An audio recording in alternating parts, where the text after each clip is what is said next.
This is Nehf, Thoroughbred owner and trainer in Southern California, currently at Del Mar Racecourse. This is Lord Admiral out at the farm. He's not much interested in me. He's more interested in hanging out with this mare and her foal. He's gaining some weight. He's covering up those ribs. He's putting a little weight on the hindquarters. He'll be back at Santa Anita soon, and I'll keep you updated on that. In the meantime, this is Mars Bellicose at Del Mar. As you can see, he's a big, heavy colt. He is one of the biggest 2-year-olds at the racetrack. He's about 1,200 pounds, a little more actually, and almost as tall as Lord Admiral. He's 16.3 hands.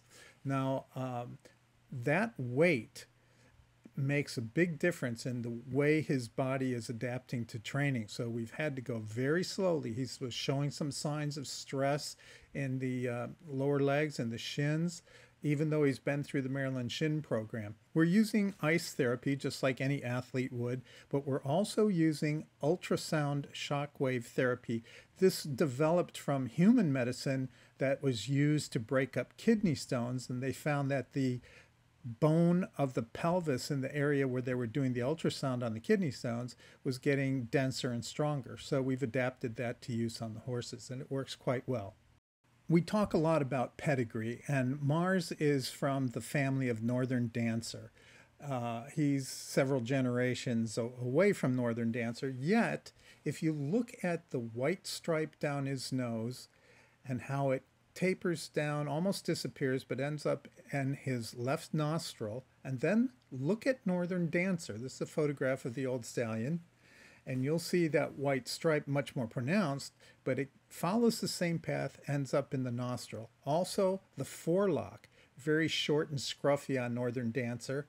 And we see the same thing on Mars Bellicose. It's an inconsequential observation, but it does show how the genes follow through from generation to generation.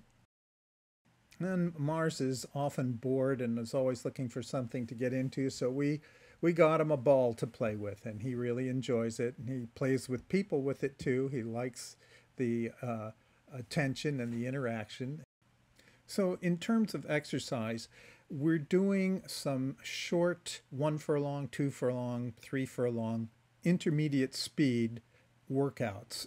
Very short, not too fast, about 15 seconds per furlong. And we know that a good time for a workout and race time is 12 seconds per furlong. So this is 15 seconds a furlong. That's a 2-minute mile or 30 miles per hour.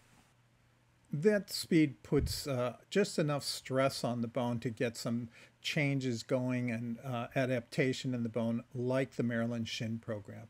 But we won't have to do an entire program because he's far enough along that won't be necessary. So this is from a couple of days ago, and we'll show you in just a second from today, August 23rd.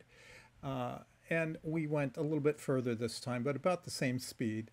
And he's really going a nice smooth stride there. We're not going to get into stride length yet because he is not going fast enough to get a good idea. So we're going to miss Del Mar for a race for Mars, but we will be racing at Santa Anita, and I'll keep you posted on the progress he's making. Thanks for watching. Subscribe if you haven't, and good luck at the races.